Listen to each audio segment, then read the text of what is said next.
Mateo capítulo 5, primer evangelio, verso 1 en adelante. Mateo 5, verso 1. Dice así: viendo la multitud, subió al monte y sentándose, vinieron a él sus discípulos. Y abriendo su boca les enseñaba diciendo: bienaventurados los pobres en espíritu, porque de ellos es el reino de los cielos. Bienaventurados los que lloran, porque ellos recibirán consolación. Bienaventurados los mansos, porque ellos recibirán la tierra por heredad.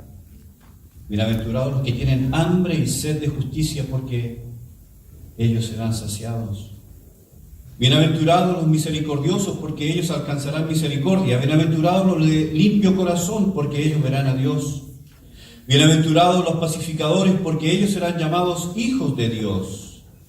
Bienaventurados los que padecen persecución por causa de la justicia, porque de ellos es el reino de los cielos. Bienaventurados sois cuando por mi causa os vituperen y os persigan y digan toda clase de mal contra vosotros, mintiendo. Gozaos y alegraos, porque vuestro galardón es grande en los cielos, porque así persiguieron a los profetas que fueron antes de vosotros. Padre, esta mañana te alabamos por haber recordado, Señor, tu sacrificio, tu cuerpo que fue partido y tu sangre que fue derramada en mi beneficio. Señor, no tengo con qué pagar, nunca tendré con qué pagar. Solamente podemos decir gracias, porque recibimos algo que no hemos merecido. Y Señor, esta mañana oramos también para que tú abras tu palabra. Oramos, Señor, para que tú nos des entendimiento, que al abrir tu palabra tú abras nuestro corazón. Señor, que sea tu palabra, que el mismo Espíritu que inspiró estas palabras resuenen esta mañana en nuestros corazones y nos convenzan. Señor, nos iluminen. Señor, que la luz que recibamos esta mañana cambie nuestros pensamientos, nuestras actitudes, nuestra manera de vida. Señor, no es solo información, lo que necesitamos esta mañana es transformación. Dios, no solo queremos saber algo, queremos vivir en algo. Bendice este tiempo, úngenos para predicar y úngenos para vivir en esta verdad. Lo pido en el nombre de Jesús. Amén. Ocurrió en los Estados Unidos. Un tren sufrió un accidente y se descarriló. Y sus vagones, varios de ellos se regaron por el campo. Varios de esos vagones fueron arrastrados por la velocidad. Al siniestro acudieron varias unidades de emergencia y los rescatistas luego se distribuyeron y comenzaron a entrar en los vagones que estaban volcados. Algunos se estaban incendiando.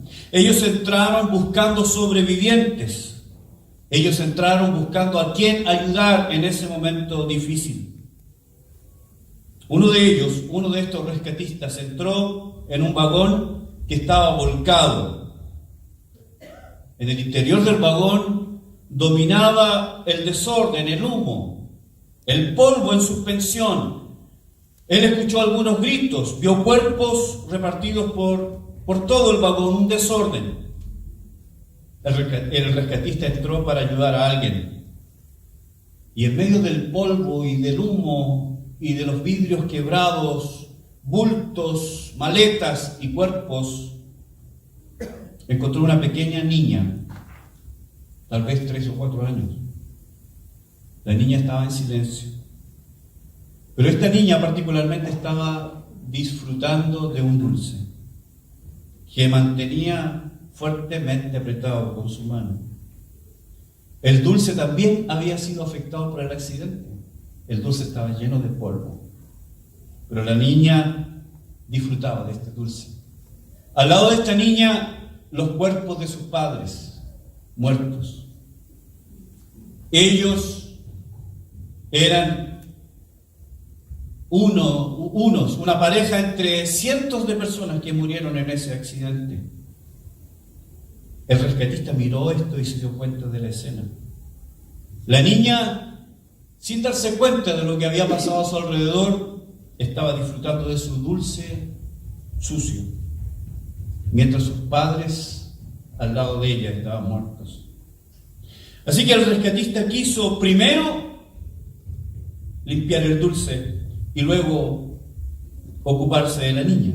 Pero cuando el rescatista tomó el dulce para limpiarlo, la niña comenzó a llorar y luego a gritar, porque obviamente la niña no entendió lo que este hombre quería hacer. Ella, en su simpleza, en su ingenuidad, pensó: alguien me está robando el dulce.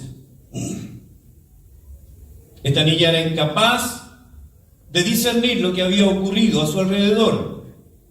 Ella era una de los pocos sobrevivientes de este accidente. Sus padres yacían muertos al lado de ella y lo único que ella hacía era disfrutar de ese dulce. Ella no tenía la capacidad en ese momento de pensar que el resto de su vida ella iba a ser una huérfana. Ella no tenía idea, ella no tenía la capacidad de discernir que desde ese momento ella tal vez iba a pasar de casa de familia en casa de familia, tal vez en un orfanato. No tenía conciencia de eso. Lo único que importaba era su dulce.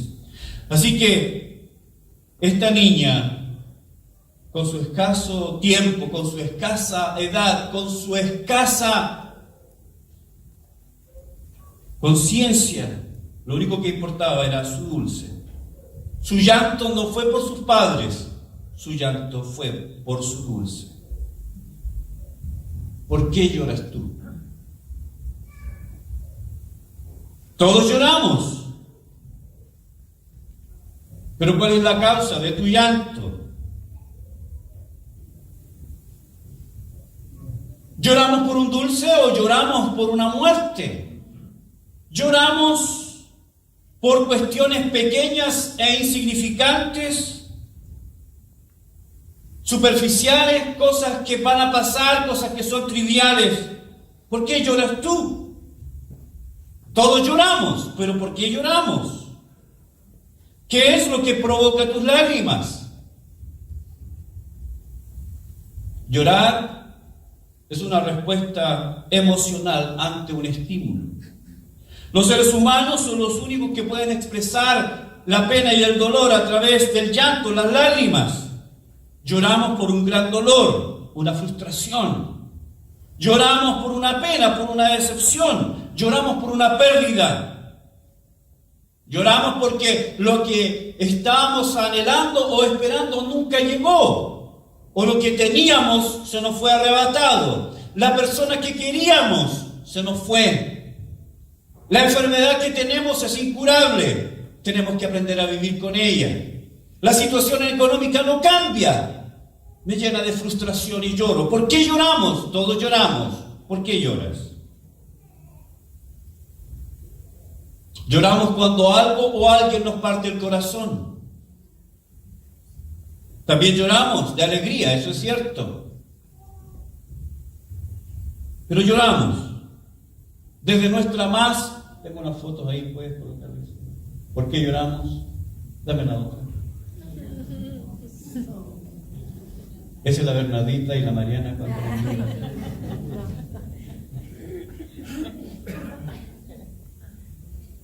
Desde nuestra más remota infancia,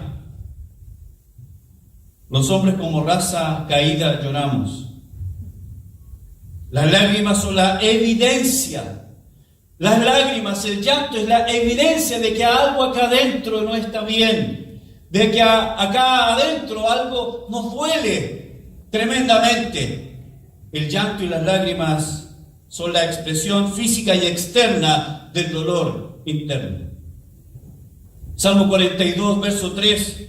Fueron mis lágrimas mi pan de día y de noche, mientras me dicen todos los días: ¿dónde está tu Dios?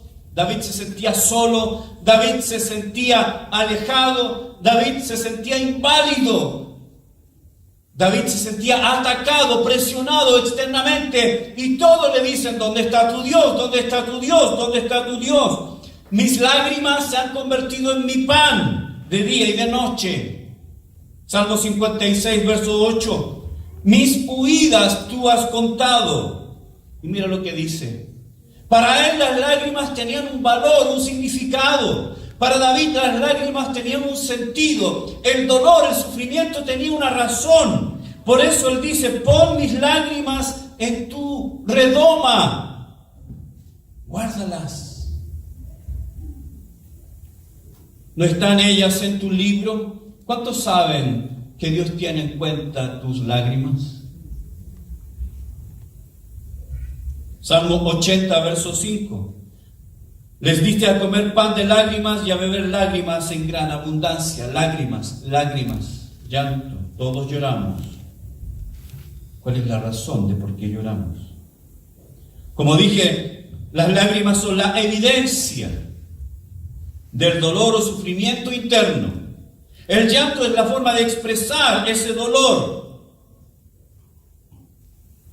Las lágrimas caen de los ojos de reyes, de ministros, de presidentes, de ricos y pobres, obreros, empresarios, creyentes, no creyentes, hombres y mujeres. Todos lloramos, no hay diferencia. Todos lloramos. Aunque hay algunos que lloran más que otros. Por ejemplo, los de la Católica lloraron ayer.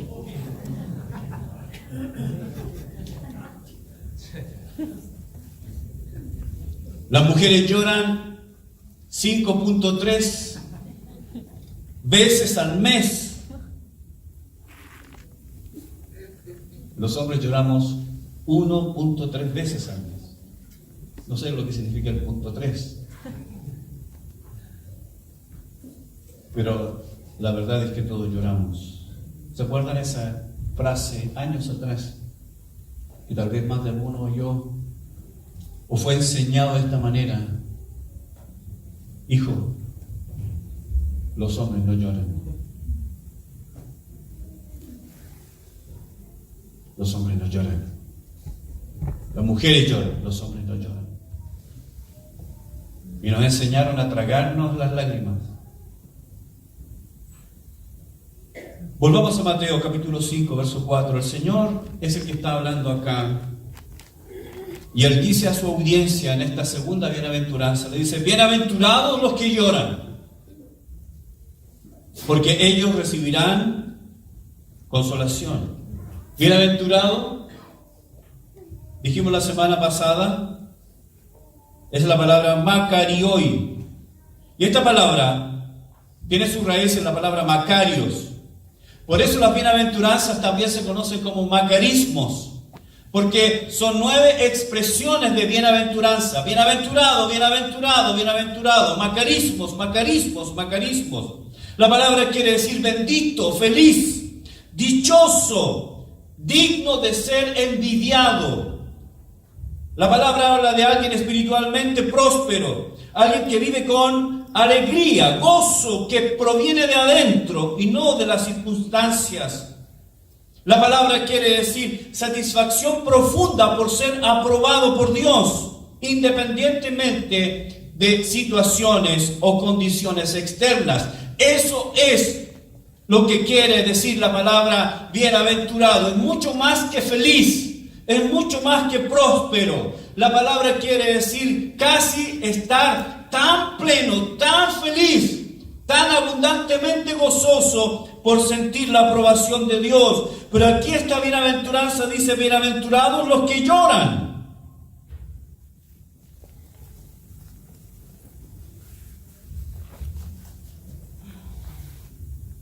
¿Cómo es eso? Obviamente estamos frente a una paradoja. Es una paradoja, no es una contradicción. Tal vez para muchos leer esto es una contradicción, es una necedad.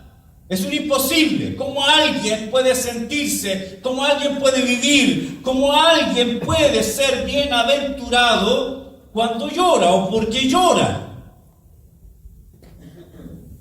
Como dije, no es una contradicción. Una contradicción es cuando dos puntos se niegan a sí mismos. A no es B y B no es A. Es una negación. Es una contradicción poner dos cosas. Pero una paradoja es que dos cosas pueden ser distintas y aparentemente son contradictorias, pero cuando se explica, se entiende. Y estamos, hermanos, frente a una paradoja. Y si vemos, la semana pasada hablamos de la bienaventuranza de ser pobres. Y hoy vamos a estudiar por qué somos bienaventurados cuando lloramos. La pregunta es, ¿cómo es posible que el camino a la verdadera felicidad esté cimentado por el llanto y las lágrimas? ¿Cómo entendemos que la felicidad, según Jesús, se inicie siendo pobre y llorando? ¿Cómo podemos explicar eso? El camino a la verdadera felicidad, entonces, según el Señor, porque es Jesús el que está hablando acá, se logra cuando las personas lloran. Piensa en eso. El camino a la verdadera felicidad. Si pregunto, ¿cuántos quieren ser felices? Aquí.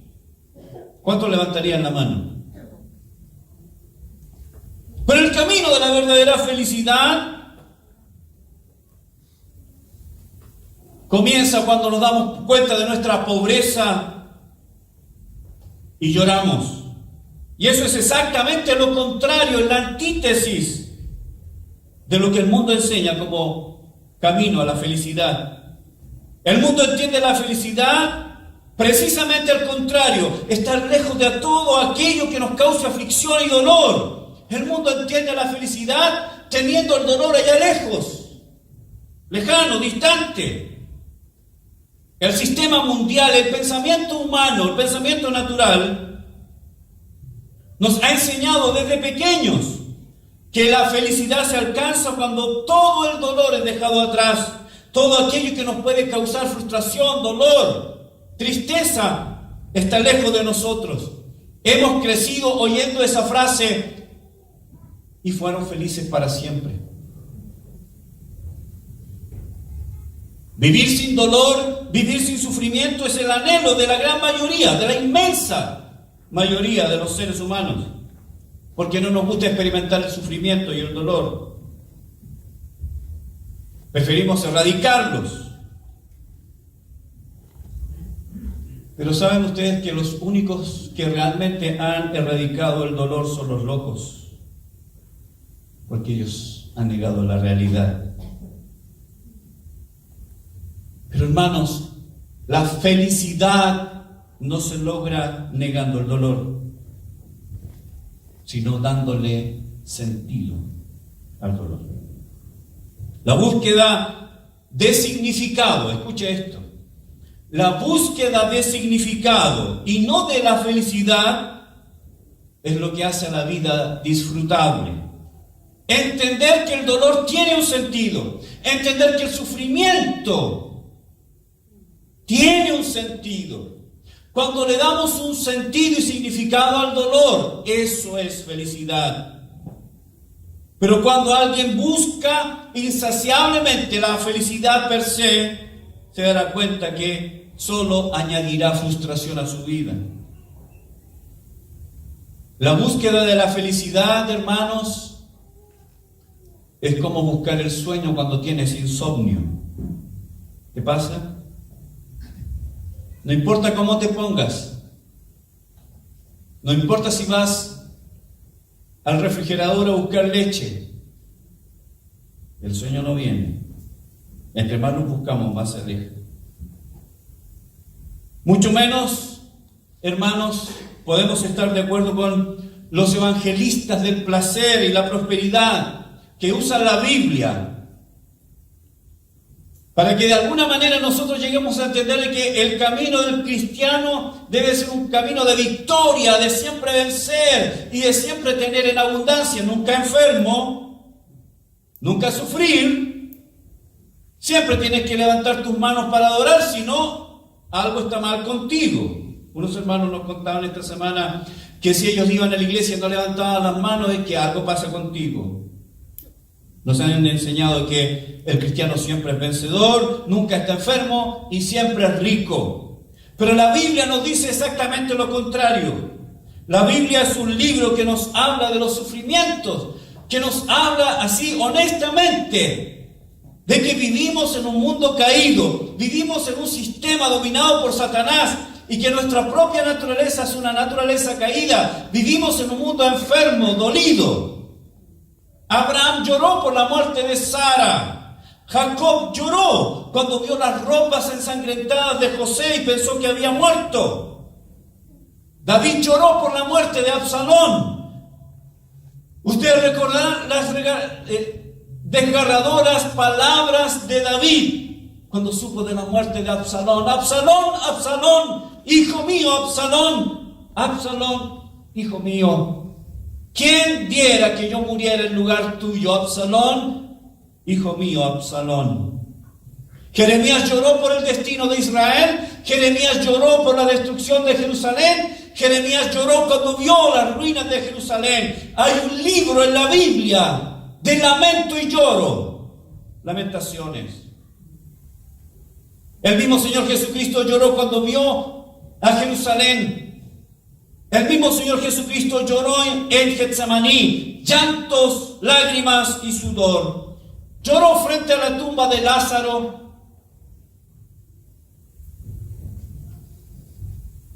La Biblia es un libro que habla abiertamente, descarnadamente, del dolor. La Biblia de ninguna manera niega la realidad del dolor y las lágrimas. No las oculta. De hecho, el mismo Señor Jesucristo es llamado varón de dolores, experimentado en quebranto. Y si Él, nuestro Señor, es un hombre experimentado en quebranto, varón de dolores, ¿qué queda para nosotros? El dolor entonces, hermanos, es lo que la mayoría de las personas quiere evadir. ¿Cómo entonces, pregunto, y seguramente ustedes se hacen la pregunta, cómo conciliar la bienaventuranza con el llanto, con el lloro? ¿Cómo es posible? ¿De qué manera se explica? Si naturalmente queremos huir del dolor, del llanto, ¿cómo se explica que el Señor nos dice que bienaventurados los que lloran? Bienaventurados cuando lloramos. Como dije, esto no es una contradicción, sino una paradoja. Y lo vamos a entender ahora. Algunos comentaristas dicen que esta bienaventuranza, bienaventurados los que lloran, es la bienaventuranza más dura. Es la más difícil. Porque para el Señor Jesucristo, para el Señor, para nuestro Señor, la felicidad y el llanto van juntos y son dependientes el uno del otro. Por lo tanto, necesitamos entender dónde está la clave para entender el llanto y la felicidad. ¿Cómo es posible que la felicidad se logre a través de llorar?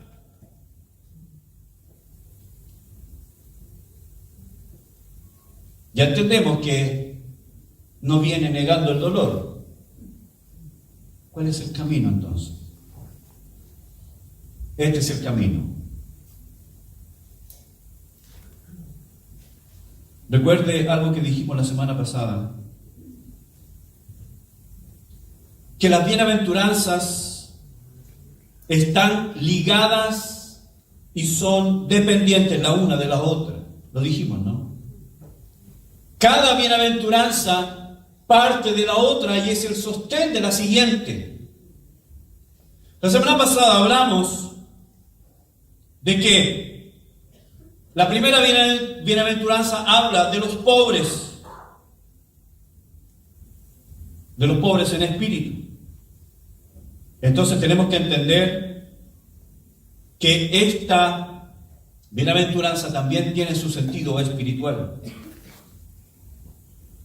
Si la primera bienaventuranza nos enseñó a sentirnos bienaventurados cuando nos damos cuenta de nuestra pobreza espiritual, entonces esta segunda bienaventuranza es la consecuencia de la primera. ¿Entienden o no? En otras palabras, el creyente es bienaventurado cuando llora, pero no cuando llora por cualquier cosa. El creyente no es bienaventurado porque perdió un trabajo. El creyente no es bienaventurado porque murió alguien. El creyente no es bienaventurado porque no se cambió de casa o no compró el departamento que quería. El creyente no es bienaventurado porque tal vez rompió una relación. No. El creyente es bienaventurado cuando reconoce su bancarrota espiritual. La bienaventuranza se origina cuando entonces nos damos cuenta, como vimos la semana pasada, de nuestra absoluta, completa pobreza espiritual. Somos seres caídos que vivimos en una constante pobreza, miseria espiritual, sabiendo constantemente de que yo soy un pobre, un mendigo espiritualmente hablando. Por lo tanto, la bienaventuranza se origina cuando el creyente llora por su pobreza espiritual. ¿Cuántos entienden? Amén. No es la bienaventuranza llorar por llorar o llorar por cualquier cosa. La bienaventuranza se origina cuando nos damos cuenta de nuestra pobreza espiritual y eso origina un llanto. Cuando notamos que nuestra vida está en un estado de absoluta ausencia de pureza. Cuando nos damos cuenta que en nuestra vida no hay espiritualidad, siempre estamos faltos. Siempre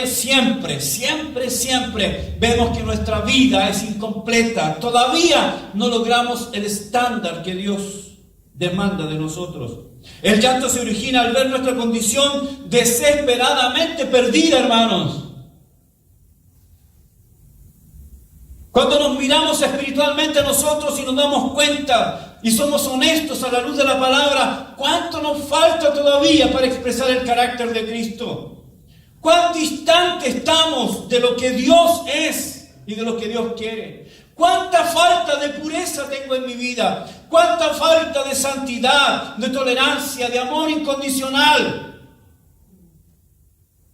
¡Qué lejos estamos!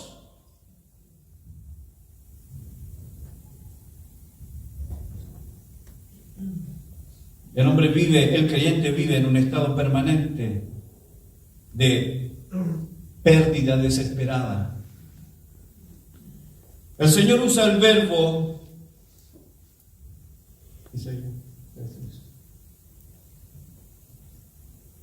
La frase es: bienaventurados los que lloran.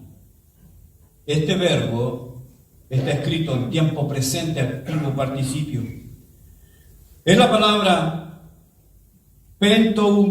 pentoutes.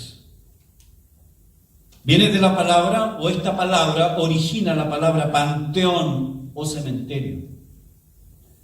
Esta palabra habla de manifestaciones externas de dolor y lamento. El verbo quiere decir aflicción ante una pérdida. La palabra era usada en el griego para hablar del dolor del cementerio, por dejar a alguien a quien se amaba entrañablemente. El Señor está diciendo que de las 9 palabras que hay en el griego para hablar de aflicción, de dolor, de lamento, de sufrimiento, hay 9 palabras en el griego. Esta es la palabra más fuerte, porque es la palabra que habla del dolor punzante, habla del dolor que penetra. Es el dolor causado por la muerte de alguien a quien se amaba entrañablemente y ya se ha ido, no está. Nunca más volveré a verlo. Esta es la palabra que el Señor usa. Esta es la palabra que el Señor ha escogido para hablarnos de cómo nosotros debemos lamentarnos por nuestra miseria espiritual. Esta es la palabra que el Señor ha escogido para hablarnos cómo debemos tratar con el pecado en nuestra vida.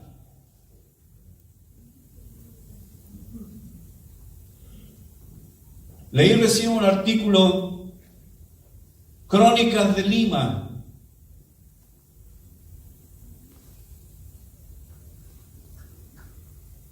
Esta crónica mencionaba que en los años 1800 existía la costumbre de pagar a mujeres, las lloronas, para que acompañaran el servicio funerario y lloraran en las calles. Entre más malo era el difunto, más lloronas necesitaban. Y había una cuota extra si se les pedía que dijeran algo. Así que, ¿qué quieres que digamos? Bueno, digan, ¡oh, qué buen hombre! Y había sido más malo. Así que estas lloronas lloraban, se desgarraban la ropa y decían, ¡qué buen hombre se nos va! Nadie como él, ¡qué buen jefe! Nunca pagó la hora extra. ¡Oh, pero qué tan buen jefe era! Nunca llegó una caja de Navidad, ni para el 18 tampoco. Estas mujeres lloraban. Se desmayaban, algunas fingían ataques de epilepsia. El muerto tenía que ser bien llorado. Esta es la palabra que el Señor Jesús usa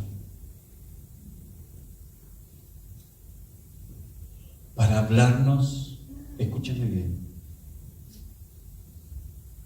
de cómo nosotros debemos sentirnos por nuestro pecado.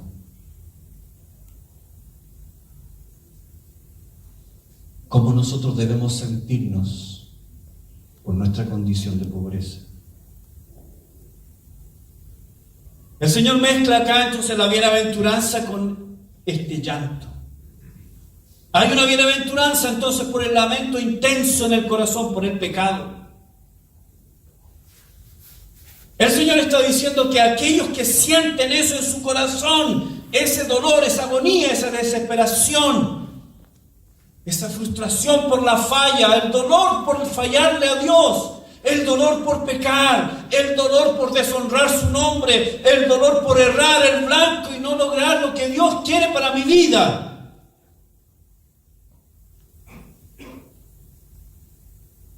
¿De qué entendemos entonces de que el dolor por el pecado no puede ser blando ni superficial? No puede ser vago. Señor, perdona mis pecados. Tampoco debe ser un pequeño malestar o algo que me incomoda. El dolor y el lamento por el pecado debe ser tan agudo como cuando nos duelen las fibras más profundas del alma por un ser querido que ha partido. No es un dolor superficial o oculto. Es un dolor profundo y que se expresa externamente. A veces con lágrimas. A veces con decepción, a veces con vergüenza, que no queremos levantar la cabeza. Es la manifestación externa de nuestra infinita damnación del pecado. Como dije, la palabra quiere decir llorar con un dolor que toma posesión de nosotros, de todo nuestro ser y que no se puede ocultar. La palabra indica un luto constante y permanente, por eso el verbo tiempo presente. Bienaventurados los que están llorando.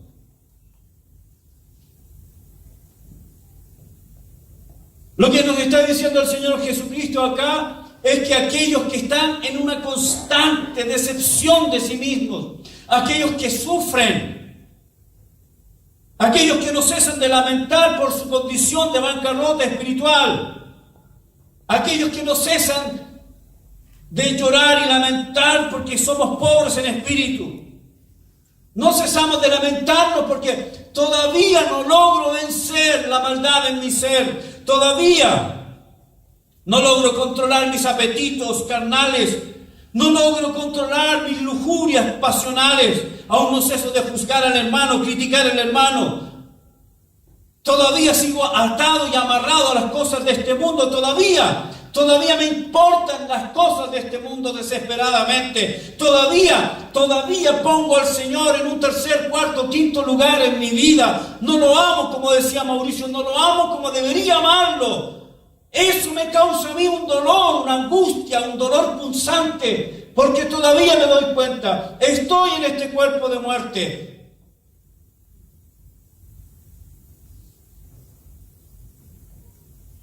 No logro lo que Dios quiere para mi vida.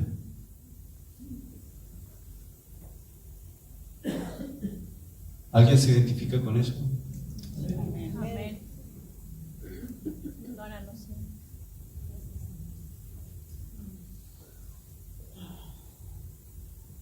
Martín Lutero, en una de sus 95 tesis, nos enseñó que la vida cristiana es una vida de constante arrepentimiento y confesión por la condición del hombre. Es cierto que el Señor nos salvó. ¿Cuántos dicen amén? Amén. Pero todavía vivimos en este cuerpo de muerte. Un comentarista dijo lo siguiente: ni siquiera hemos iniciado el camino cristiano si no vemos el pecado con tal seriedad que nuestro dolor por pecar sea tan intenso como el dolor que sentimos por alguien amado que ha muerto. Todavía no iniciamos nuestro cristianismo si no tenemos un lamento constante por fallarle al Señor, y que ese lamento sea tan intenso como esa pérdida. Escuche esto: el cristianismo comienza con esa piadosa aflicción de un corazón quebrantado. ¿Has tenido un encuentro con tu naturaleza caída? ¿Has abierto los ojos espirituales y te has dado cuenta lo malo y perdido que eres? Recién ahí comienza el cristianismo. Pregunto, ¿pero qué pasó con el pecado? ¿Qué pasó con el pecado? ¿Qué pasó con nuestra percepción del pecado? ¿Sabe lo que hemos hecho con el pecado? Lo hemos banalizado. La idea de pecado y lo que vemos del pecado lo trivializamos, lo secularizamos. Y hablamos de pecado, pero a nivel de debilidad, de inclinación, costumbre, tradiciones. Pastor, llegar atrasado es nuestra cultura. No me digas que, siendo chileno, vamos a llegar a las 11. No, esos son los ingleses. Somos chilenos. ¿Sabe cómo se llama eso?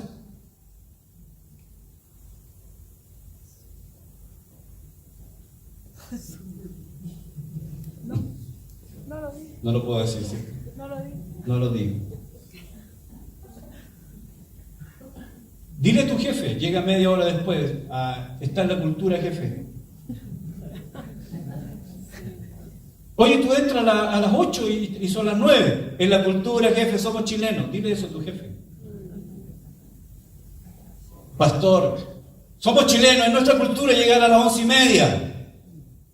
Pecado.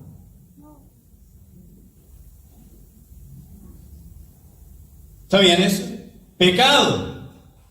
Porque yo estoy poniendo otras cosas antes que Dios.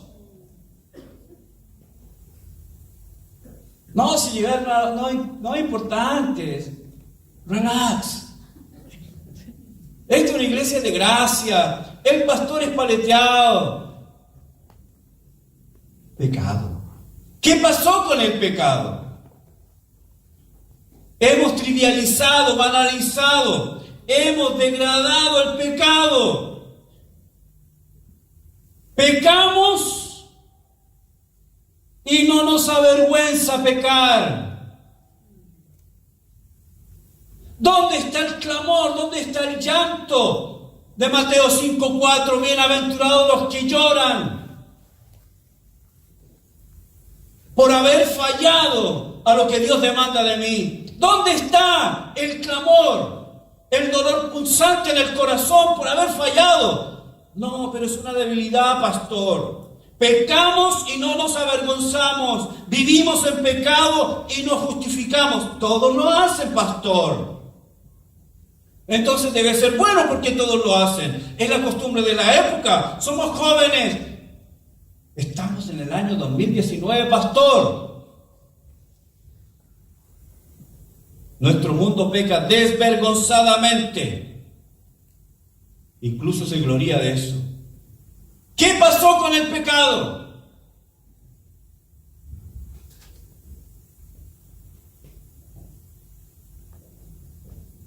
¿Seguimos disculpándonos por la mayoría?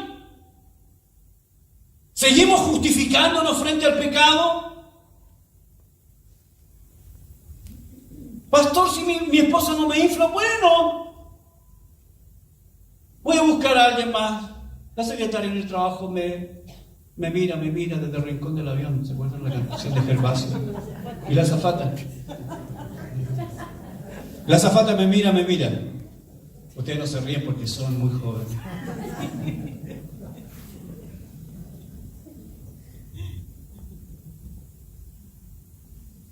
Pastor, tengo que vivir, pastor, tengo que hacer esto, pastor, tengo que pagar allá.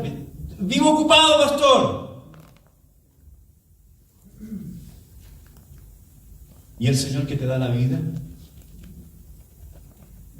¿Y el Señor que te dio el trabajo que tú tienes? ¿No merece? ¿No es digno de tu adoración?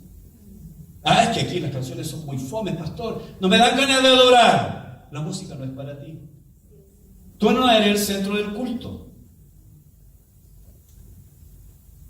Pastor, es que hoy día había neblina en la mañana y no quiero resfriarme.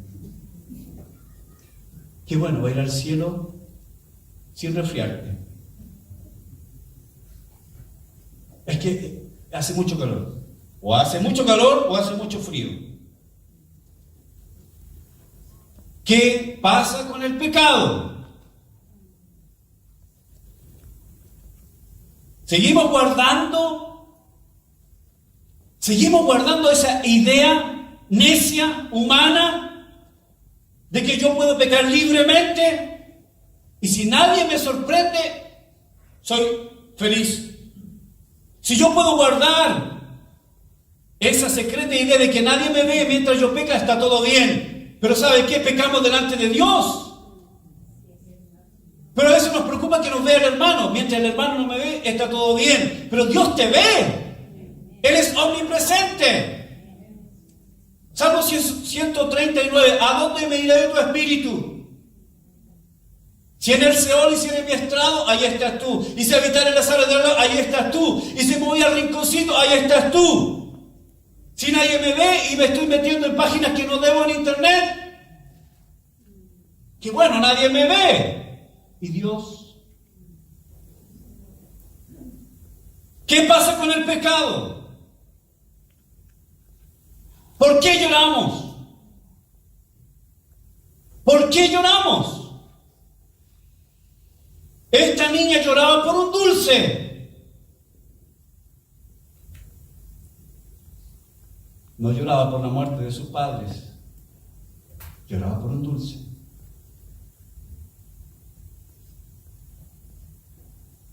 Cristianos lloran porque no son felices. Lloran porque no han comprado la casa que quieren. Lloran porque no han cambiado el auto que quieren. Lloran porque se sienten solos y abandonados. Todo el mundo tiene que girar en torno a ellos. Lloran por un dulce.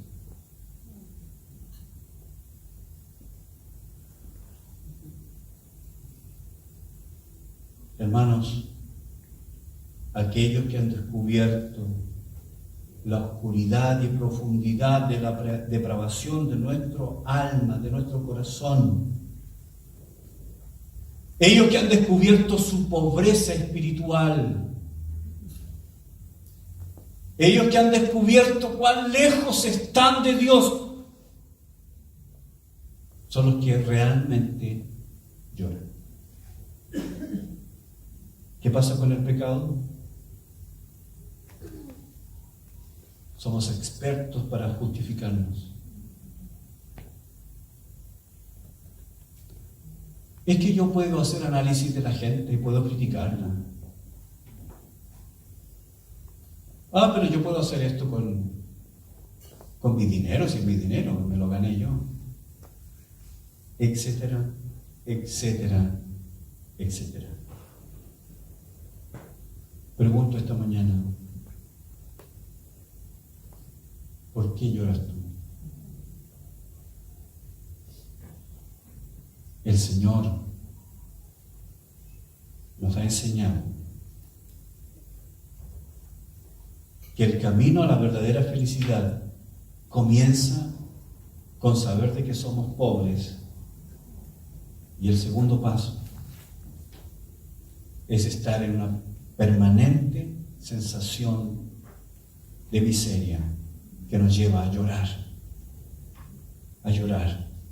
con un dolor tan agudo, con un dolor tan punzante como la muerte de un ser, de los seres más queridos que tú tienes.